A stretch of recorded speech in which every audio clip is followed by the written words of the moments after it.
La chasse à courre est une identité culturelle et la célébration universelle de l'histoire des hommes dans la nature sauvage. Le micro-collectif AVA, Abolissons la vénerie aujourd'hui, parmi d'autres à qui on tend complaisamment les micros de l'info, veut réduire cette culture à un loisir. C'est évidemment une stratégie qui consiste à vider la chasse à courre de sa substance, de sa complexité, de sa richesse historique, pour en faire une occupation comme les autres qu'il est plus facile de combattre. Cette identité culturelle est vécue passionnément par 10 000 Français. Et cette minorité qui se bat pour son droit à l'existence face au harcèlement animaliste se retrouve discriminée sur la place publique par des gens qui ne la comprennent pas. C'est un mécanisme bien connu qui a écrit l'histoire. La majorité ignorante est remplie de haine par des manipulateurs d'opinion qui la désinforment, avec la complicité des masses médias toujours prêts à s'emparer de sujets faciles. Il s'agit d'un lynchage médiatique permanent qui ne repose que sur les images d'activistes agités qui mènent leur propre guéguerre anarchiste. Je vous renvoie à cette vidéo où vous ferez la connaissance du grand gourou d'Ava et de ses obsessions révolutionnaires anarcho-communistes. J'en appelle donc à la République. Voici la Déclaration des droits des personnes appartenant à des minorités,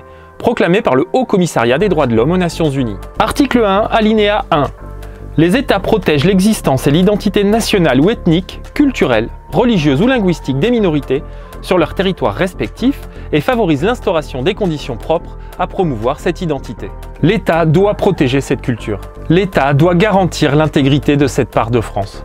L'État doit faire cesser cette discrimination culturelle. Si la barbarie existe, elle est ailleurs.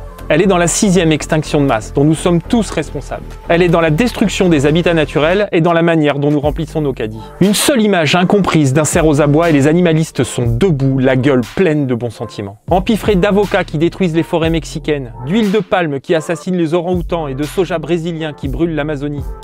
À Noël, les Français vont répandre sur la planète des millions de tonnes de plastique qui emballent des millions de tonnes de produits fabriqués par des employés martyrisés dans des usines asiatiques sordides et qui ont parcouru 10 000 km pour arriver sous leur sapin en plastique. Les animalistes devraient mettre leur énergie dans l'abolition des pratiques qui détruisent réellement la biodiversité, plutôt que de tenter d'assassiner une culture riche de 2000 ans d'histoire.